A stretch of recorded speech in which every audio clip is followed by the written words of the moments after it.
Bon matin tout le monde. J'ai eu peur en m'avançant. Je me suis dit, dès que la caméra me voit, ça casse, tout arrête. Content de vous voir. Joyeuse action de grâce. Dieu est bon. Amen. On a vu déjà, on est dans une série très importante qui se nomme « Ne va pas à l'Église ». Maintenant, il y a maintenant 5 semaines, et c'est l'avant-dernier message ce matin. Je t'ai dit « Ne va pas à l'Église, sois à l'Église ». Aller à l'Église, c'est le début du christianisme. Le vrai christianisme se vit au quotidien. Par la suite, je t'ai dit, ne crois pas en Jésus, mais crois que tout a toujours rapport avec Jésus. C'est-à-dire, la foi, c'est plus qu'une croyance, c'est une confiance en Dieu. Et ça, encore une fois, ça se manifeste concrètement. Il y a 3 semaines, je t'ai dit, ne lis plus la Bible, mais vis la Bible. Évidemment, on lit la Bible, mais un peu comme l'Église, lire la Bible est un commencement. Ce n'est pas une fin en soi. On lit la Bible pour vivre la Bible. La semaine dernière, on a vu ensemble, je t'ai encouragé à arrêter d'aimer les gens. Nous n'aimons pas les gens, nous agissons intentionnellement. Pourquoi? Parce que l'amour, c'est tellement général. Tout le monde aime tout le monde et je t'ai défié à poser des actions concrètes pour aimer les gens. Maintenant, on a eu une belle semaine à ce niveau-là. Mardi, on a eu un souper collectif qu'on appelle Agapé. Il y a eu un mardi soir, au-delà de 150 personnes qui sont venues pour manger, fraterniser. Oui. On a passé un vote à la fin de la réunion de la soirée et 103 % des gens ont dit qu'on devait le refaire. Pourquoi? Parce que c'était unanime et j'avais comme une conviction du Saint-Esprit que ça plaisait à Dieu, donc je rajoute un 3 %. Donc, on va se refaire. Et également, je me suis ouvert, j'ai mentionné la semaine dernière, ma grande faiblesse, c'est les noms. Hein, j'aime les gens, mais les noms, j'ai beaucoup de difficultés. Donc, je vous ai demandé de m'aider. Même si on est une grande église, je veux faire un effort. Je crois qu'on peut toujours s'améliorer. Votre visage, je m'en rappelle. Je vous connais, mais les noms, j'ai de la difficulté. Donc, je vous ai demandé de me nommer vos noms à la porte. Plusieurs l'ont fait. Maintenant, je ne vais pas vous décevoir, mais je ne m'en rappelle plus. Évidemment, ce n'est pas quelque chose qu'on fait juste une fois pour avoir une belle conclusion. Je suis vraiment sincère. Donc, à chaque fois, lorsque vous venez à la porte, venez me serrer la main et donnez-moi votre nom. Ça va me faire plaisir. Et je fais des efforts tranquillement. On se donne à peu près 7 ans avant de connaître tout le monde. OK? Et là, il y a des petits comiques, il y a des gens qui me donnent un faux nom, qui me donnent le nom de leur beau-frère, le nom de leur femme. Quand un homme avec de la barbe qui dit qu'il s'appelle Ginette, et ça va vite.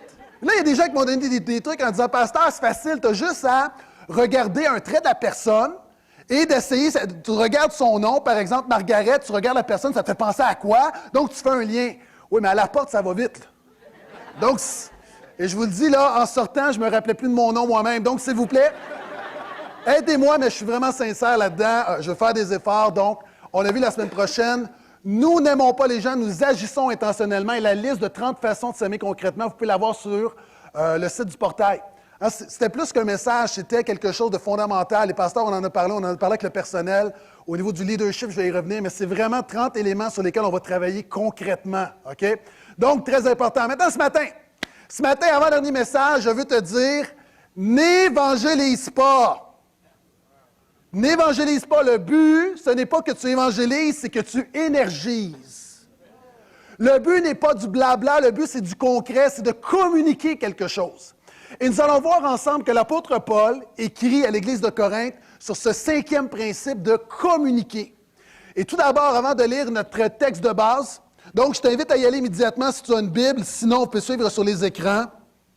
Ce matin, nous allons être dans 2 Corinthiens chapitre 2. Et pendant que tu tournes, on n'évangélise pas, on énergise. D'ailleurs, même le Nouveau Testament écrit en grec, il y a un mot qui parle du Saint-Esprit. L'apôtre Paul dit « Le Saint-Esprit agit en moi ». Et le mot, littéralement, c'est « Le Saint-Esprit m'énergise ». Et ce qu'on veut faire, on veut communiquer, on veut donner concrètement. Je sais que je répète souvent « concret », mais c'est extrêmement important. Cette série veut briser la religion et veut emmener la foi dans le domaine du quotidien. Donc, tu dois énergiser au travail, dans ta maison, dans ton environnement, dans ton voisinage, tu dois énergiser. Et je dis énergiser, ça me fait penser à plusieurs années, en 1930, un homme qui s'appelait Harold Vidian. Cet homme travaillait pour CBS. C'était à l'époque où la radio commençait. Et lors de la diffusion d'un message très, très important du roi d'Angleterre, George V, vous savez, 1930, La Première Guerre mondiale venait de se terminer il n'y a pas si longtemps. La deuxième va arriver très, très bientôt, en 1939. Et c'était quand même une époque d'insécurité. Et le roi Georges, qui était, si on pourrait dire, qui assumait le leadership des Alliés, je vais le dire avec les mots d'aujourd'hui, a fait une adresse à la nation qui était diffusée au sein de plusieurs nations. Et CBS devait transmettre le message du roi, mais ce qui est arrivé, il y a un technicien qui s'est, en bon québécois, enfargé dans le fil. Le fil a brisé, et tout juste avant d'arriver en onde, donc cet homme-là qui était le chef technicien, Harold Vidian, ce qu'il a fait, il a pris les deux fils à main nue. Maintenant, il manquait un bout de fil, et ce qu'il a fait pendant que le roi parlait, il tenait les deux fils et le courant passait au travers lui. Maintenant, à cause de son sacrifice, il a communiqué le message du roi. Quels sont ceux qui pensent que je n'ai pas besoin d'expliquer l'application? Par notre vie, par le Saint-Esprit en nous, on communique le message du roi. Et l'apôtre Paul dit, alors que moi je t'encourage à ne pas évangéliser, à aller plus loin que ça, je vais t'expliquer pourquoi dans quelques instants. L'apôtre Paul dit, avant qu'on lise notre texte, il dit, évangéliser n'est pas pour moi un sujet de gloire, car la nécessité m'en est imposée, malheur à moi si je n'évangélise. Et il y a des gens, vous dites, pasteur, tu te contredis, tu viens de nous dire de ne pas évangéliser, et l'apôtre Paul dit, malheur à moi si je n'évangélise.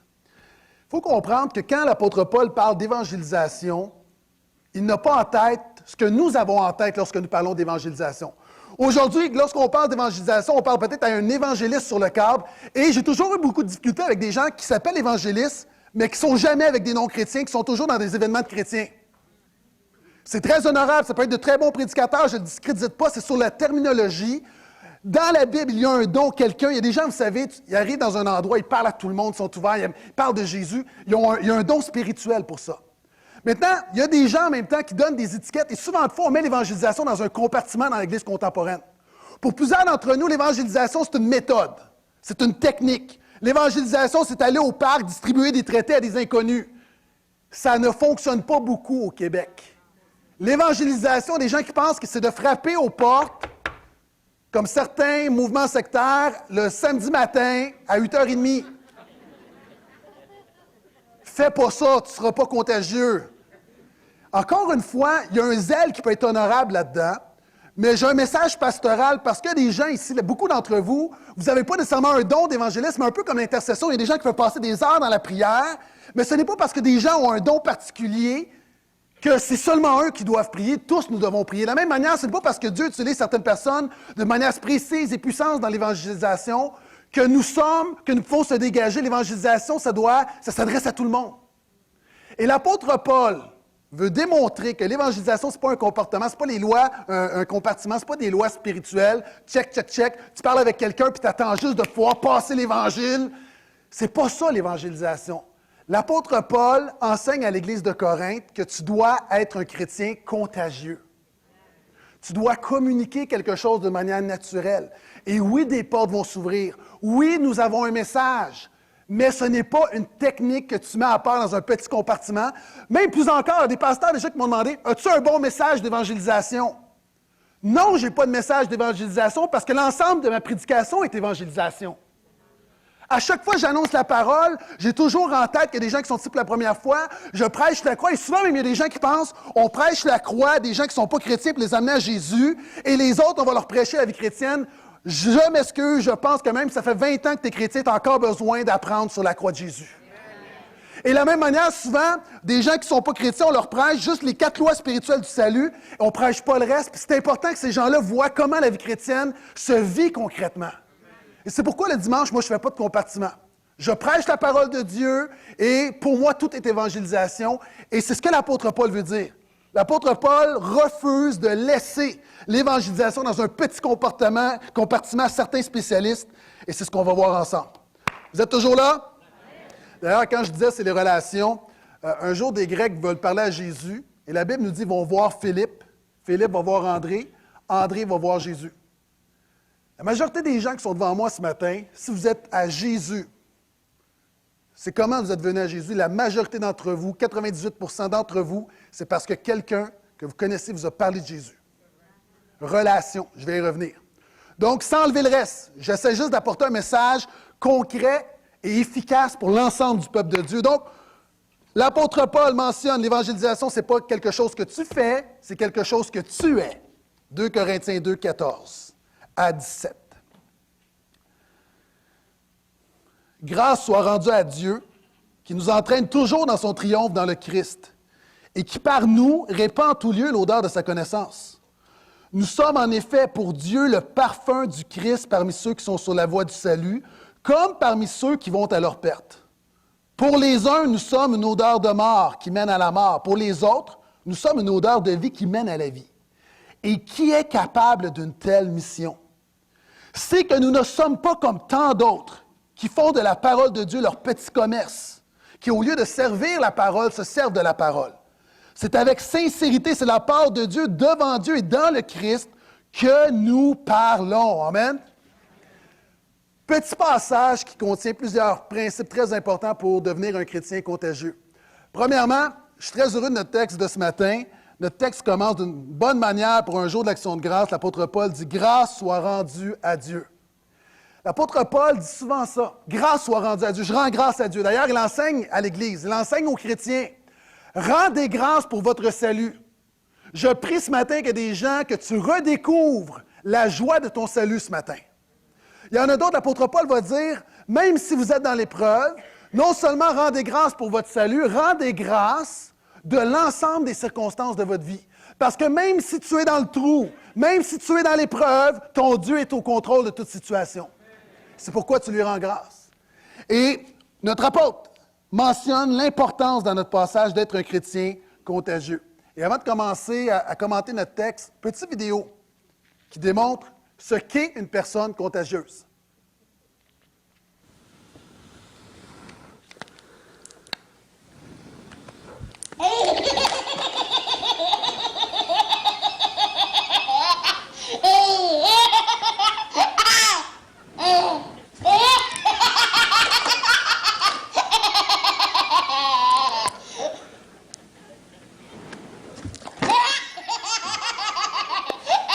Avouez, on regarde la vidéo et on a le goût de sourire. C'est contagieux. Maintenant, cet enfant-là est contagieux. Moi, je crois qu'un enfant de Dieu est contagieux. Rick Warren, probablement le pasteur le plus influent des États-Unis et du monde présentement, a dit la chose suivante. La motivation est contagieuse. Je n'essaie jamais de motiver les autres. Je focus plutôt à me motiver moi-même. Quand je suis motivé, je sais que les autres attraperont mon enthousiasme. Et ça, pour moi, c'est une belle philosophie. Vous savez, ceux qui sont dans le ministère, les pasteurs, on a tous vécu des moments où il faut craquer les gens, craquer les gens, craquer les gens. Et à un moment donné, j'ai compris que je ne contrôle pas les gens. La plus grande influence que j'ai, c'est sur ma propre vie. Si moi, je suis convaincu, je serai convaincant. Si moi, je vis quelque chose d'authentique, je serai authentique. Si moi, je vis, je reçois une parole de Dieu, je donnerai une parole de Dieu. Et c'est un peu la même chose pour l'évangélisation. Tu dois être quelqu'un qui, si tu vis vraiment le salut en Jésus, tu vas communiquer le salut en Jésus. Je l'ai déjà mentionné, tout le monde, les gens sentent si ce n'est pas authentique. Sentent si c'est les fameuses lois que tu donnes. Et les lois sont bonnes, les 4 lois spirituelles, c'est une bonne manière de comprendre le salut. Mais les gens voient si dans ta tête, tu parles de Jésus puis tu fais check. 1. Deuxième loi, check. Troisième loi, check. Les gens le sentent rapidement et c'est pourquoi l'apôtre Paul mentionne l'importance d'être naturel. Maintenant, 5 petites règles, 5 petits principes, vérité pour être un chrétien contagieux. Premièrement, un chrétien contagieux est quelqu'un qui s'engage. Deuxièmement, c'est un chrétien qui dégage. Troisièmement, un chrétien qui encourage ou enrage. Quatrièmement, un chrétien qui propage. Et finalement, un chrétien qui a un message. La structure est bonne, on va voir si le contenu suit. L'apôtre Paul mentionne « Grâce soit rendue à Dieu qui nous entraîne toujours dans son triomphe dans le Christ ». J'ai mentionné à plusieurs reprises ici l'importance du triomphe. Dans la Bible, le mot triomphe, et même aujourd'hui, ça vient de quelque part. Lorsqu'on parle, le Canadien de Montréal triomphe, ça fait longtemps que ce n'est pas arrivé, mais le mot triomphe renvoie à une cérémonie romaine bien précise. Lorsqu'un général romain avait remporté une grande bataille, il pouvait avoir son triomphe. C'était le plus grand honneur qu'on pouvait accorder à un général romain. Le général romain pouvait une fois dans sa vie le recevoir seulement. La manière dont ça fonctionnait, c'était un grand cortège qui allait des portes de Rome jusqu'au Capitole, qui était le centre politique et religieux. Et il y avait des gens qui chantaient, il y avait de la musique, il y avait des danses. Et c'était vraiment quelque chose de grandiose. Et l'apôtre Paul mentionne, en faisant une allusion, un parallèle, une illustration avec les triomphes romains, mentionne que Christ est celui qui a véritablement triomphé. Amen? Maintenant, une image vaut 1000 mots. Regardons un court vidéo sur un triomphe romain pour illustrer le passage biblique de ce matin.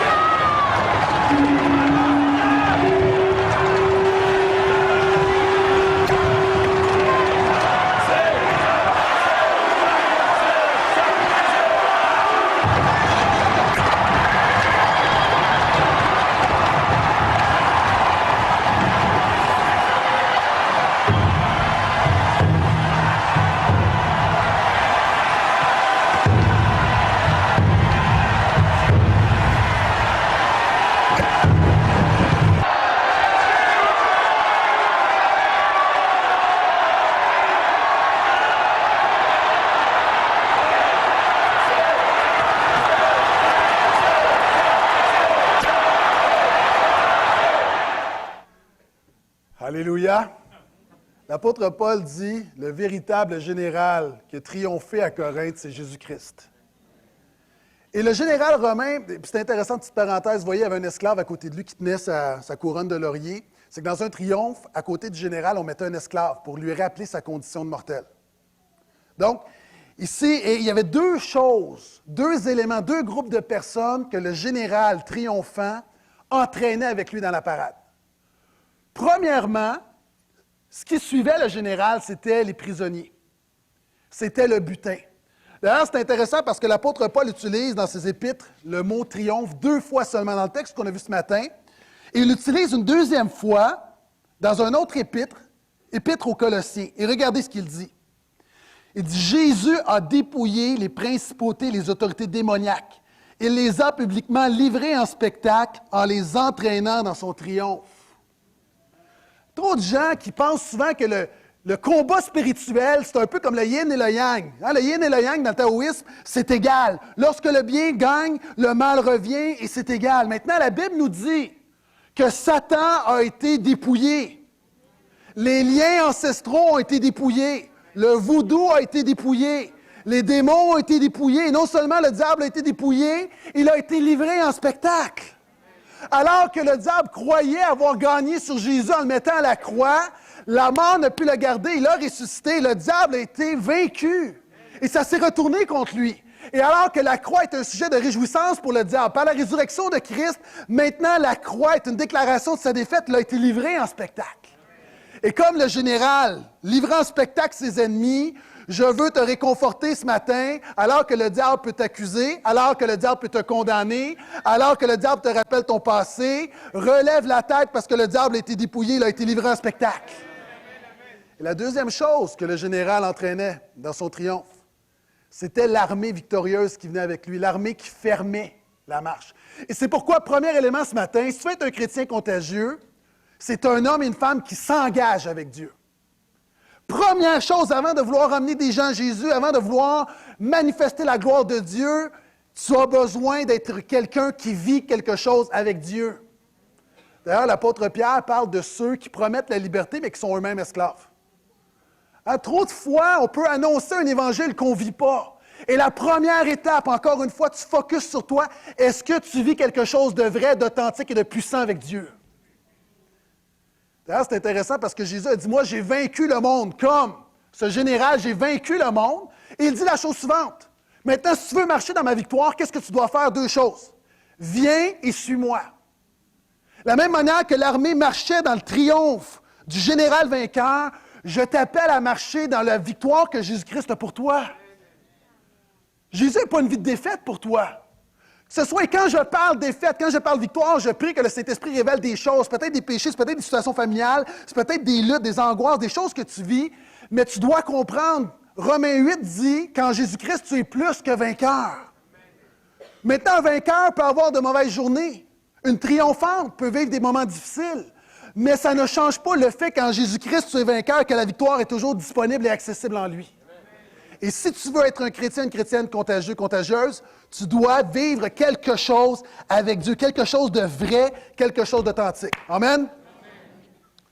Maintenant, quand ça c'est fait, quand tu t'engages, et c'est pourquoi l'ensemble de cette série, en fait, c'est un engagement à être l'Église dans le quotidien, à être un chrétien dans le quotidien, à briser la religion du dimanche pour vivre l'Évangile jour après jour. Deuxième étape.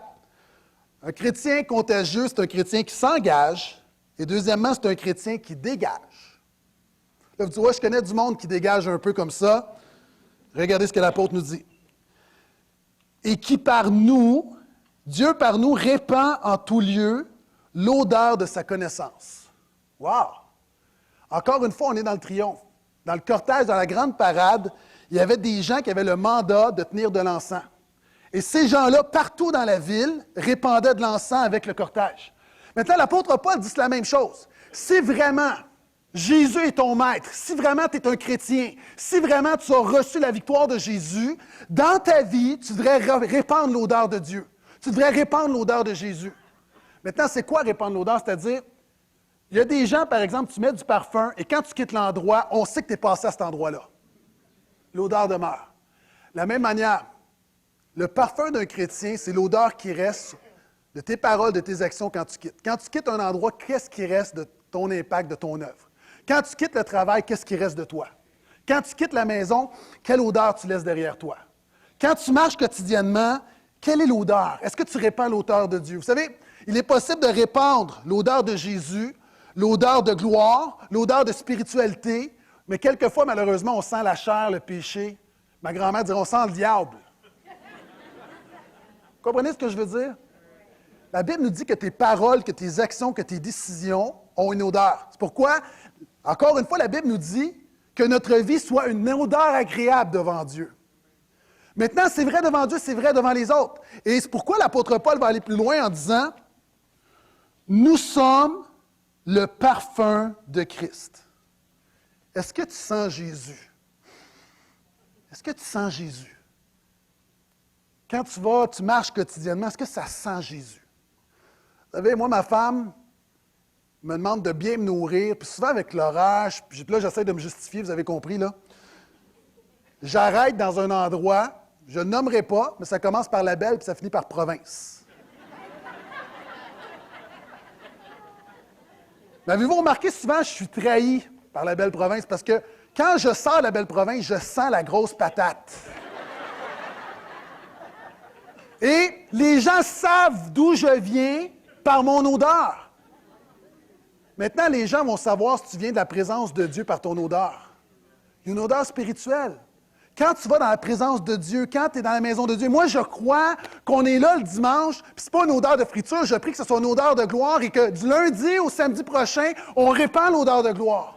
Et on revient, pourquoi? Pas parce qu'on est obligé, parce que l'odeur s'est dissipée et on a besoin de reconnecter avec Dieu tous ensemble. Et même ça, c'est pas suffisant. Matin après matin, tu dois aller dans la présence de Dieu. C'est pourquoi le psalmiste, le psaume 84, dit « Un jour dans tes pavés vaut mieux qu'un mille ailleurs ». Ça fait la différence. Premier élément, vis quelque chose avec Dieu, mais tu as besoin de connecter avec Dieu, de recevoir, d'être impacté par le parfum de Christ pour avoir un impact dans le quotidien. Ça n'arrive pas comme ça. Tu as besoin de passer du temps. Comment est-ce qu'on sait? C'est quoi la meilleure manière de diffuser une odeur? Nous, depuis une semaine, là, on est très contents d'avoir la cuisine Option Rive-Nord. C'est un combat spirituel pour nous. Les pasteurs, le mardi, sont en train de prier et ça sent le ragoût, le je ne sais pas quoi, mais ça sent bon. Maintenant, comment est-ce que ça sent? C'est la chaleur. Et l'odeur que tu communiques est déterminée par la chaleur dans la présence de Dieu que tu vas aller chercher. Hier, on a voulu faire un petit souper spécial. On a acheté bavette de veau. Une bavette de veau, tu ne mets pas ça dans le four micro-ondes. Même le boucher me dit « Ah, barbecue », je dis « Non, c'est trop une belle pièce de viande, je vais la faire mijoter, je vais la faire tranquillement au four. » Parce que plus que tu prends le temps, plus qu'il y a de la saveur, plus que tu... De la même manière, plus que tu prends du temps avec Dieu, plus que tu prends du temps dans la parole, plus que tu connectes avec Dieu, plus que tu loues Dieu, il y a comme tranquillement une chaleur, une odeur spirituelle qui se dégage. Et c'est comme ça qu'on a un impact dans notre monde. Je l'ai déjà dit plein de fois. Sois avec Dieu dans le privé, Dieu sera avec toi dans le public. l'odeur de Christ. Un chrétien contagieux, c'est quelqu'un qui dégage. C'est intéressant parce que dans le passage, on est au chapitre 4, chapitre 2, excusez-moi, mais pas longtemps après, l'apôtre Paul mentionne l'histoire de Moïse. Vous savez, Moïse, dans l'Ancien Testament, il allait dans la présence de Dieu et lorsqu'il sortait, il reflétait la gloire de Dieu. D'ailleurs, je vais vous le lire. Il sortait, il reflétait vraiment la gloire de Dieu et c'est intéressant parce qu'il fait un parallèle avec nous. Si vous avez votre Bible, allez avec moi rapidement, 2 Corinthiens 5, 13. Excusez-moi, 3, 13.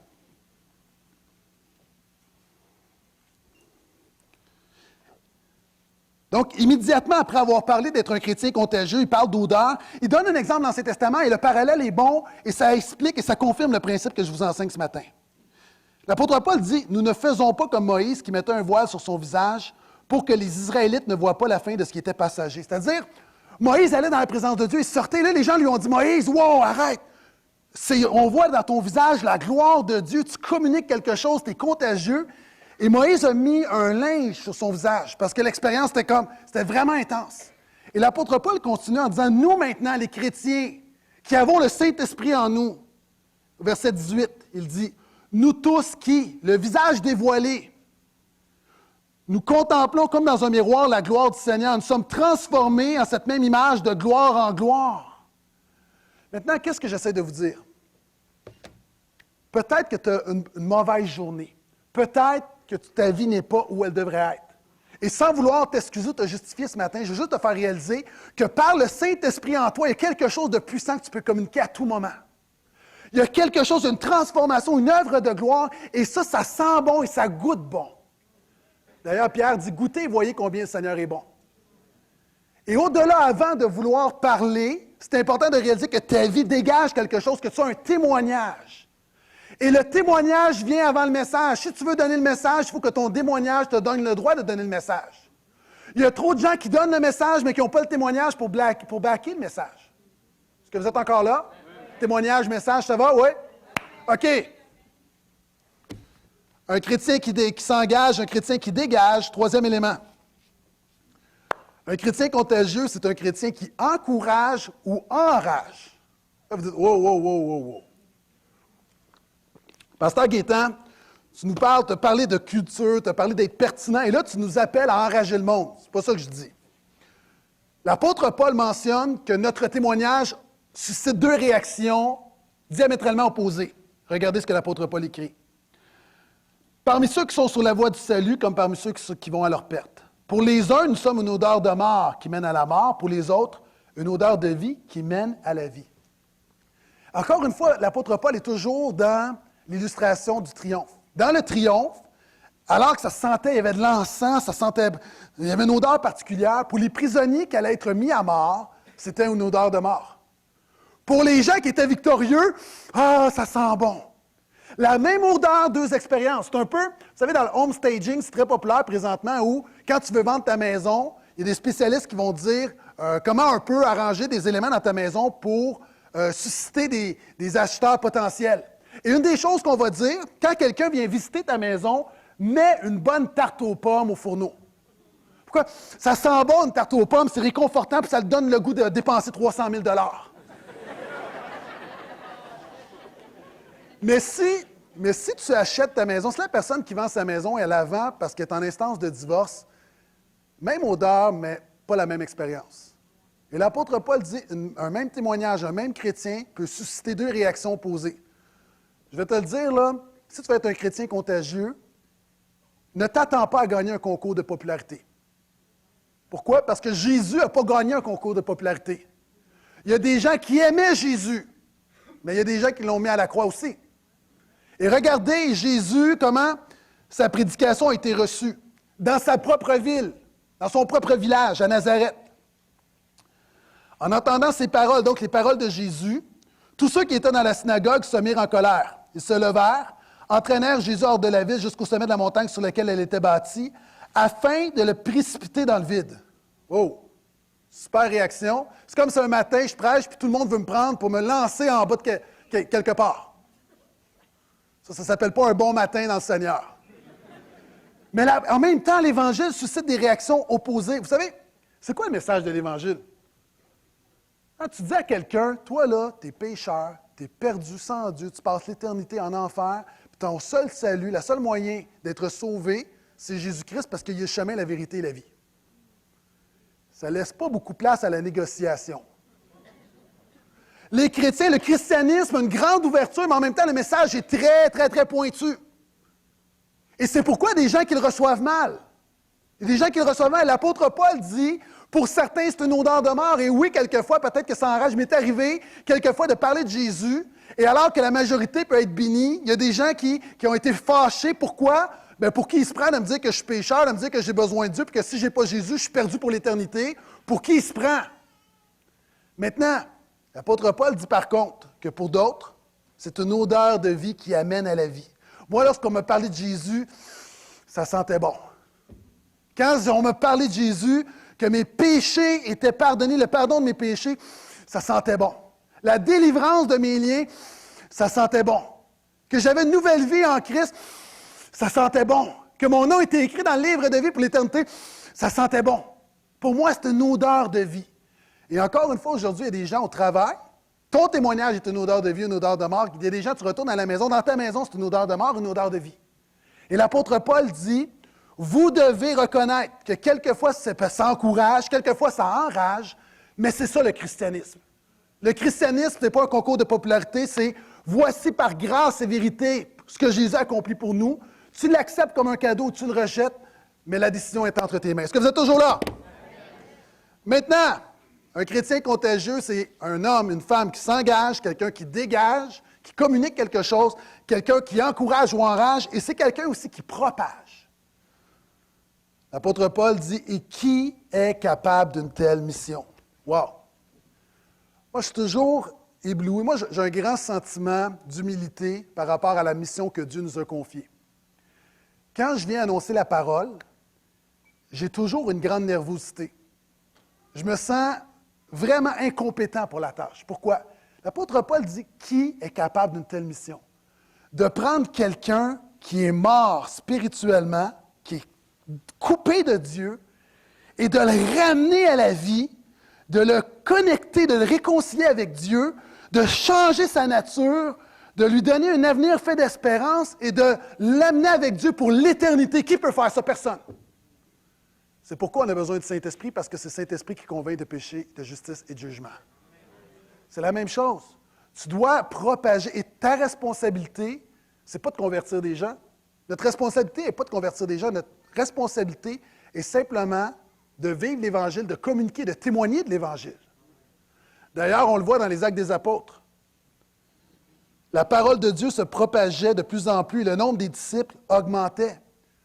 Charles Finney, un grand homme de réveil, a dit la chose suivante.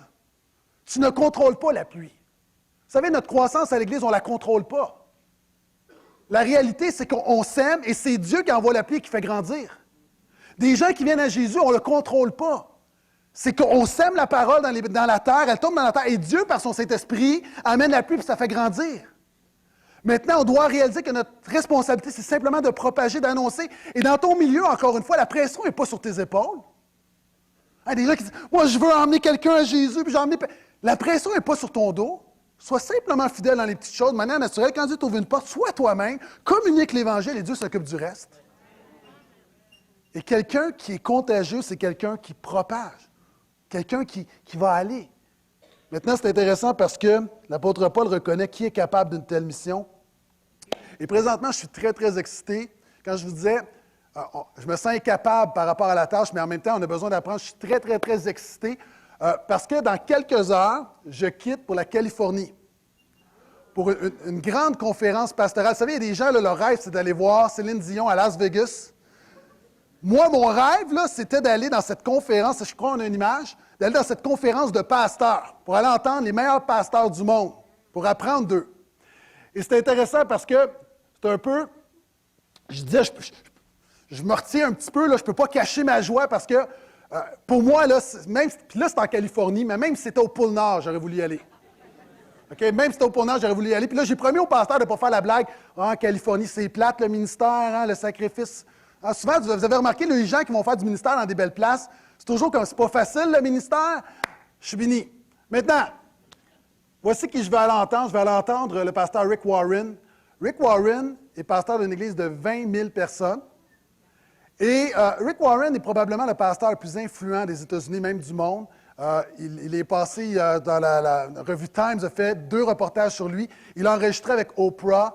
Lorsque les présidents des États-Unis sont en campagne électorale, comme c'est le cas présentement, ils vont dans son église. Leur église est apolitique comme la nôtre, mais ils ont tellement un poids, ce pasteur-là est tellement influent que les candidats viennent pour débattre de domaines bibliques, de domaines de la foi chrétienne, quelles sont leurs positions par rapport à certains enjeux chrétiens. Et c'est vraiment quelqu'un qui a quelque chose à apporter, donc je suis très content de l'entendre live. Je vais également, je ne les ferai pas tous, mais le dernier, je ne sais pas si en haut à droite vous le voyez, Nick Vujicic, c'est un homme qui n'a pas de bras ni de jambes. Probablement, vous l'avez déjà vu. Il va parler. Il va parler comme nous sommes forts en Jésus. J'ai très hâte de l'entendre. En bas, le troisième en bas, Craig Groeschel. Si vous avez l'application YouVersion sur votre téléphone intelligent, c'est son église qui ont mis ça en place. Le pasteur Groeschel est pasteur de la plus grande église des États-Unis, 45 000 personnes. Donc, et il va parler justement comment innover pour Jésus. Et c'est quelqu'un aussi que j'ai très, très hâte d'entendre. Et le dernier, eux vont tous être là, mais celui que j'ai vraiment, vraiment hâte d'entendre, c'est ma plus grande inspiration, Mark Driscoll de Seattle. Ce pasteur-là, son église est l'église qui grandit le plus rapidement présentement. Leur église était un peu comme la nôtre il n'y a pas si longtemps. Et maintenant, l'église a explosé et ils se réunissent dans 13 sites différents parce que ça explose trop. Et j'ai très, très hâte de l'écouter. Ce qui est intéressant, c'est qu'il y a une journée supplémentaire qui n'est pas rattachée à la conférence, qui est à part. Justement, le pasteur Driscoll et Marcel, qui est, pour moi, dans les dernières années, c'est ma plus grande inspiration. Et eux, on dit, nous, ce qu'on veut faire, on veut prendre tous nos pasteurs, puis on veut connecter avec des pasteurs, des cœurs à cœur, formation pratique, mais on veut vraiment s'étrier sur le volet, donc vous devez soumettre votre candidature. J'ai eu l'idée de soumettre notre candidature. Donc, c'est après la conférence, j'ai envoyé, parce qu'ils ne prennent pas tout le monde, il fallait t'expliquer un peu ton église, la vision, comment tu te situais. J'ai envoyé ça. Finalement, on était acceptés, donc j'ai passé une journée avec eux autres. Donc, toute une journée, très, très content.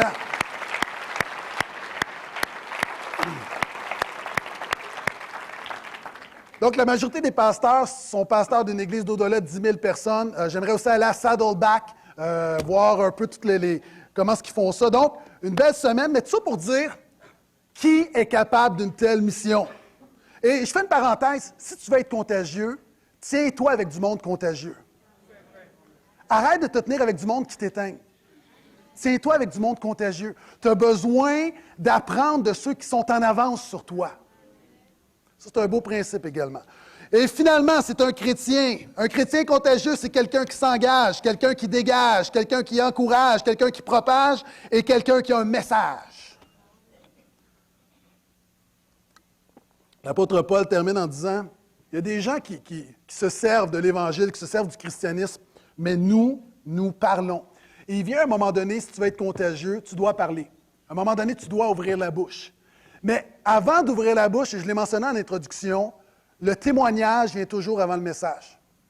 Et Dieu, et je fais un lien avec la semaine dernière, Dieu m'a appris, et m'a rappelé du moins cette vérité dernièrement, où j'ai des gens autour de moi et j'ai pu parler de Jésus simplement en connectant avec ces gens-là. Vous savez, souvent de fois, on essaie d'apporter l'Évangile, puis c'est pas naturel, puis il faut que ça vienne naturellement. Je vous donne un exemple. J'ai passé du temps avec mes voisins cet été, et à la fin d'une journée de travail, mes voisins disaient hey, « Est-ce qu'on se retrouve, les gars? On va prendre un petit quelque chose, puis on jase. » Et je n'avais pas eu l'occasion de parler. Et après 1 heure, on parlait de tout et de rien. Ils ont commencé à me poser des questions. Et finalement, une porte s'est ouverte. Et là, quasiment pendant 1 heure, j'ai pu parler de Jésus, de ce que Jésus a fait dans ma vie. Quand ma femme est arrivée, parce que ça faisait longtemps que je ne revenais pas, j'étais en train de presque de faire un appel. OK? C'était... Mais tout ça pour dire d'une manière naturelle. Dernièrement, je vais chez le concessionnaire et je laisse ma voiture au garage. On me demande, est-ce que vous voulez une navette? J'ai quelqu'un qui m'amène, donc, du garage jusqu'à l'église. Je sais que c'est une église, je sais qu'il va voir l'église, donc je n'ai pas besoin d'y dire que c'est une église. On a parlé de politique tout le long. C'était tout juste avant les élections. Et ça a vraiment connecté avec le monsieur, puis on jasait, puis vraiment quelqu'un de sympathique. Ça reste comme ça. Je retourne, il y a une semaine, encore la navette, finalement, c'est le même monsieur, puis il dit hey, « Je suis content de te revoir, j'avais vraiment aimé la première fois, puis on avait juste parlé de politique. » Ça, c'est vraiment Dieu, là. Tu parles de politique, puis ça connecte. Et là, il me dit, hey, en passant, là, il dit, c'est une église où j'ai été te reconduire. Non, non, non, c'est pas vrai.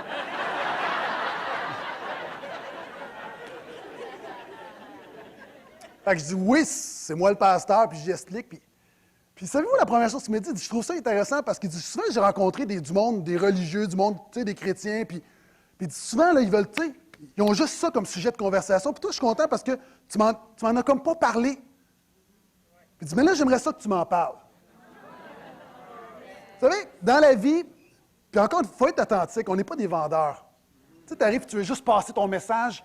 C'est un message de vie et de mort, c'est prioritaire, mais il faut que les gens, il faut que ça soit authentique, il faut que ça vienne naturellement. Finalement, on a jasé, puis le monsieur, encore une fois, une super conversation. Quand je retourne chercher ma voiture, les gens qui sont au comptoir me disent « Hey, on a entendu parler de vous, il paraît que vous avez des bons sujets de conversation. » Puis, et là, ce qui est drôle pour la petite histoire, c'était la journée comme chrétien qui clignote, OK? Je me tourne, et là, j'entends très fort, et la sœur va se reconnaître. « Oh, mon pasteur! » Vous savez, une sœur haïtienne qui est tellement contente de te voir. Tu sais, une sœur haïtienne qui a juste le volume 10. Elle se reconnaît présentement. « Oh, je suis contente de te voir! » Là, elle était là. Là. En tout cas, ouais, c'est ça. Mais, tu sais, Dieu ouvre des portes. Là, c'était clair que je ne peux plus me cacher. OK. Ce que j'essaie de dire, la relation vient et le message vient après. Et je termine, donnez-moi 3-4 minutes. L'apôtre Paul explique maintenant. C'est bien là, on s'engage, on dégage, mais à un moment donné, c'est le temps du message. Maintenant, quelques versets plus loin, l'apôtre Paul explique c'est quoi notre message. 2 Corinthiens toujours, chapitre 5, verset 14.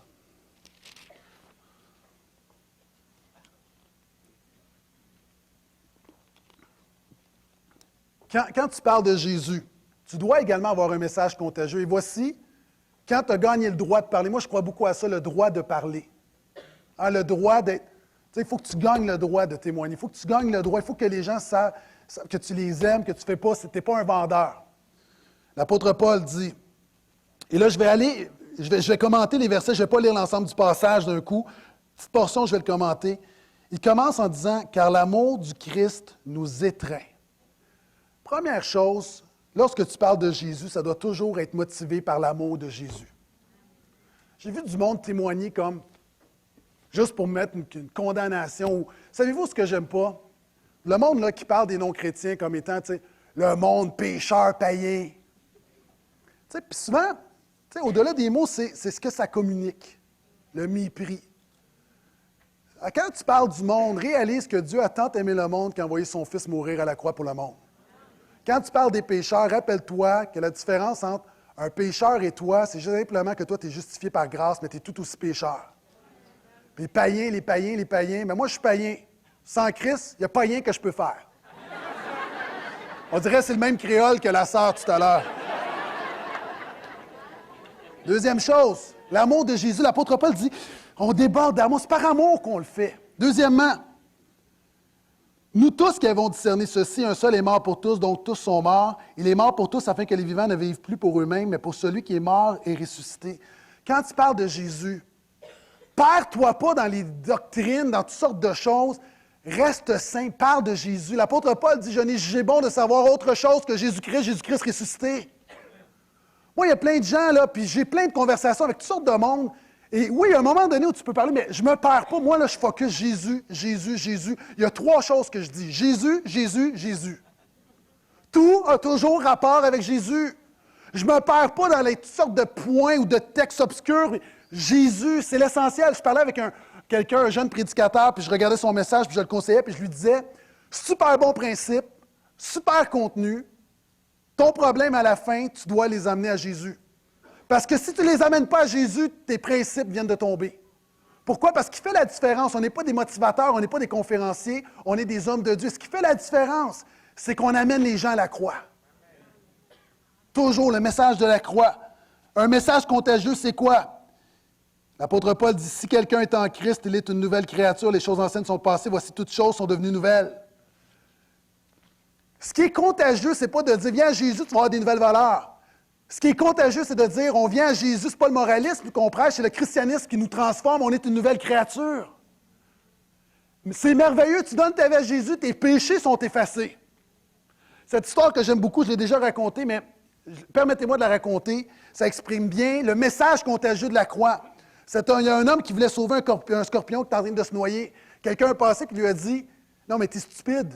Essaye pas de sauver un scorpion. Ne sais-tu pas que la nature du scorpion, c'est de piquer? » Puis dis-toi, mais ne sais-tu pas que moi, ma nature, c'est de sauver?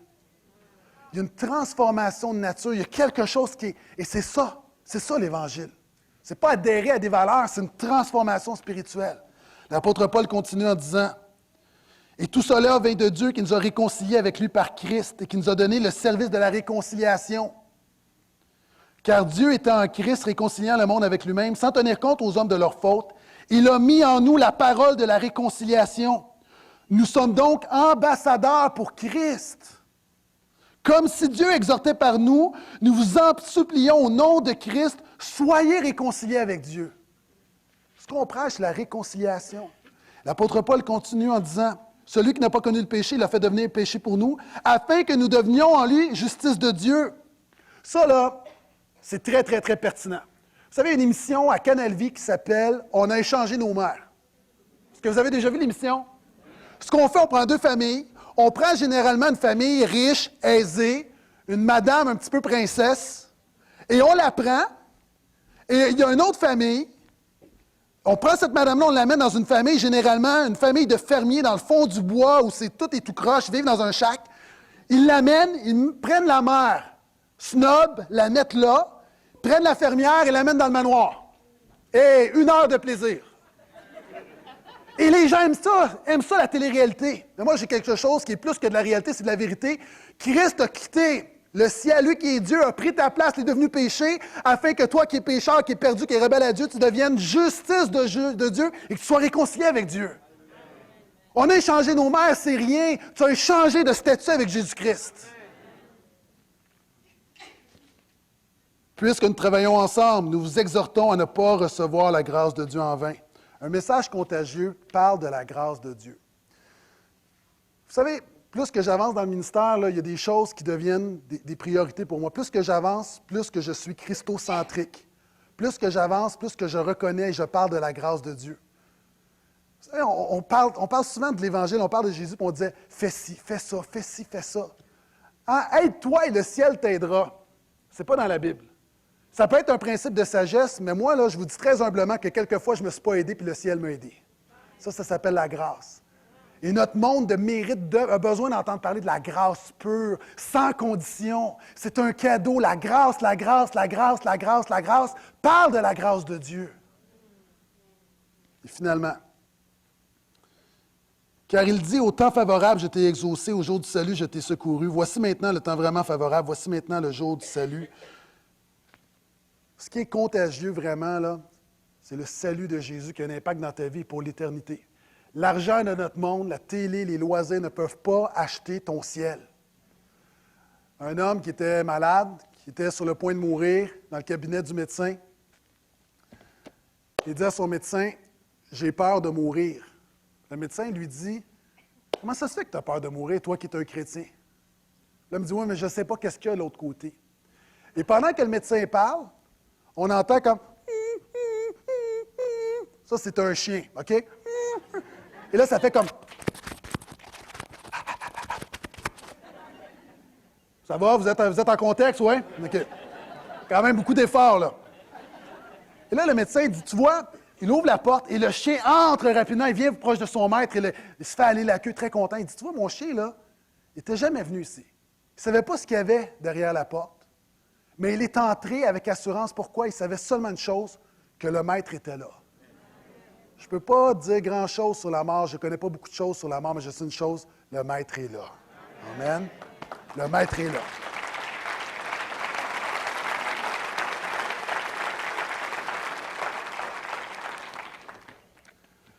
Permettez-moi de terminer avec ceci. Tout à l'heure, j'ai dit « n'évangélise pas ».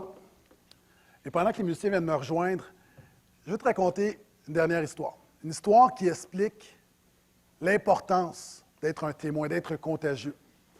Il y a plusieurs années, j'ai entendu ce témoignage de Rick Comfort, qui est un évangéliste, mais un vrai. Pas quelqu'un qui a l'étiquette et qui n'est jamais avec les non-chrétiens, quelqu'un qui est vraiment un ministère d'évangélisation efficace et d'impact. Et cet homme-là raconte l'histoire suivante, c'est qu'un jour, il y avait un pasteur qui était à Londres. Ce pasteur-là prêche l'Évangile. À la fin de la réunion, demande est-ce que quelqu'un aurait un témoignage. Un homme qui lève la main, il dit, moi, je veux simplement dire, je suis ici pour la première fois, j'ai donné ma vie à Jésus il n'y a pas longtemps. J'ai été tout dernièrement en voyage en Australie, à Sydney. Et alors que j'étais sur la rue George Street, un homme d'un certain âge, les cheveux blancs, tout mince, est venu me voir, frère, il me dit, « Hey, est-ce que tu es sauvé? Est-ce que tu connais Jésus? Si tu meurs ce soir, est-ce que tu as l'assurance de passer l'éternité avec lui? » Il dit, j'étais un peu bousculé, donc, mais en retournant, j'ai un ami chrétien, puis je l'ai appelé, puis il y a une conviction dans mon cœur, j'ai donné ma vie à Jésus. OK, alléluia. Le pasteur s'en va en Australie, dans la ville d'Adélaïde. À la fin d'une série de messages, une sœur qui vient le voir, puis elle veut lui demander conseil. Puis pour connaître un peu son background, comme je fais souvent, je demande comment tu es venu à Jésus, puis explique-moi un peu ce que tu vis, d'où tu viens. Et elle dit, écoutez, moi, ce qui est arrivé, j'étais en voyage chez des amis à Sydney, une ville pas très loin. Et alors que je magasinais sur George Street, un petit monsieur est sorti et m'a dit, « Bonjour, est-ce que vous connaissez Jésus? Avez-vous l'assurance de la vie éternelle? Est-ce que vos péchés sont pardonnés? Est-ce que vous marchez avec Dieu? Si vous mourrez ce soir, est-ce que vous avez l'assurance de passer l'éternité avec lui? » Elle dit, quand je suis retourné chez mes amis, puis je suis revenu dans ma ville, elle dit, je suis venu à l'église, j'ai posé des questions au pasteur, puis il m'a conduit à Jésus. Wow. Le pasteur trouve ça bizarre, 2 fois en 2 semaines. Il s'en va dans la ville de Perth, en Australie. À la fin de la réunion, on va manger avec un diacre. Demande au diacre, il dit, c'est quoi ton histoire? Le diacre dit, moi, j'ai une histoire vraiment particulière. Il dit, j'ai servi Dieu toute ma vie dans l'Église. Mais il dit, finalement, c'était de la religion, je n'étais pas vraiment sauvé. Il y a 3 ans, j'étais à Sydney, George Street. Un homme de certain âge me demandait, mon ami, est-ce que tu crois en Jésus? As-tu l'assurance de la vie éternelle? Est-ce que tu es sauvé? Et là, je lui ai dit que j'étais diacre dans une église. Mais il m'a dit que ça ne changeait rien. Il m'a dit, es-tu sauvé? Puis ça m'a remis en question, ça a brisé ma religion. Puis quand je suis revenu, j'étais voir mon pasteur, puis mon pasteur a dit, je pense qu'il a raison, je n'ai jamais vu les fruits de quelqu'un de régénéré dans ta vie. J'ai donné ma vie à Jésus, ça fait 3 ans. Wow. Le pasteur s'en va en Angleterre. Conférence de pasteur raconte l'histoire que je vous raconte. En passant, confirmer, vérifier, il y a un livre qui a été écrit là-dessus, donc ce n'est pas quelque chose que j'ai pris sur Internet n'importe où. Là. Raconte l'histoire. À la fin, il y a 3 pasteurs qui viennent le voir, des pasteurs différents, leur disant qu'ils sont venus à Jésus suite à ces questions d'un homme sur Baker Street. Là, l'homme se dit, le pasteur se dit, il est vraiment en train de se passer quelque chose. Il s'en va aux Caraïbes, dans une conférence missionnaire. Excusez-moi, il y avait 4 pasteurs. Il s'en va, la même chose à la fin, raconte la même histoire. 3 missionnaires viennent le voir.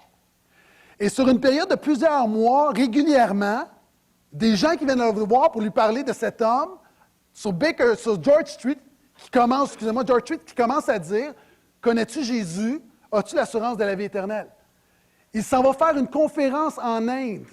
À la fin de la conférence, il parle avec le surintendant général des missionnaires. Devinez comment est-ce qu'il est venu à Jésus. Cet Indien-là dit, moi, je suis venu à Jésus simplement et je faisais partie de la délégation diplomatique de l'Inde. Et tout juste avant de revenir, on était basé en Australie.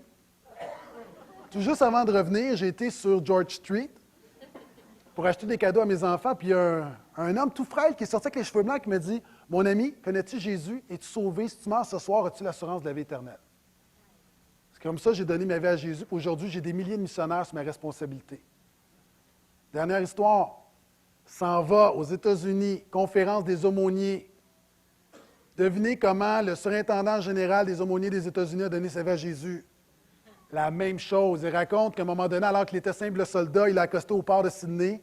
Il était complètement sous, il voulait se battre. Il dit, je me promène, je m'en vais sur George Street. Je tombe face à face avec un homme. Je pensais que c'était un fantôme. Il me pose la question, connais-tu Jésus? Es-tu sauvé? Qu'est-ce qui arrive si tu meurs ce soir? As-tu l'assurance de la vie éternelle? Maintenant, cet homme-là ça ne fait aucun sens. Ça fait depuis plusieurs mois, j'entends parler de cet homme-là. S'en va à Sydney, prêche dans une église, demande au pasteur, il faut que je te raconte quelque chose. Connais-tu un homme qui parle de Jésus sur George Street? Il dit, ben oui, c'est Frank. Frank Jenner. Ben voyons donc. Il dit, est-ce que je peux aller le rencontrer? Ils vont rencontrer ce petit homme-là, puis il raconte que cet homme-là est tout frêle, aujourd'hui, il a de la misère à brasser son café. Et là, il commence à lui parler, puis il lui dit, explique-moi un peu ce que tu fais.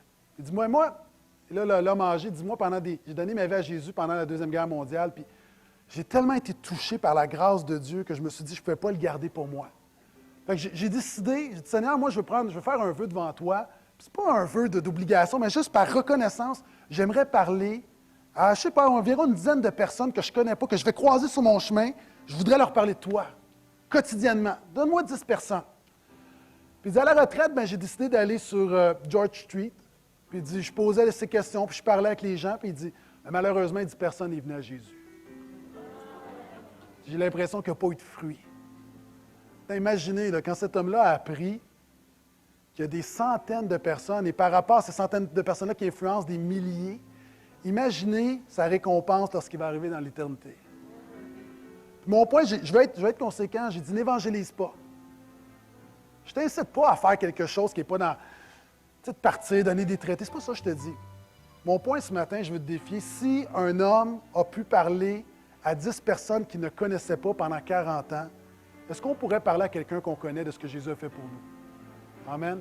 Est-ce qu'on pourrait être un chrétien contagieux? Êtes-vous d'accord avec ça? Amen.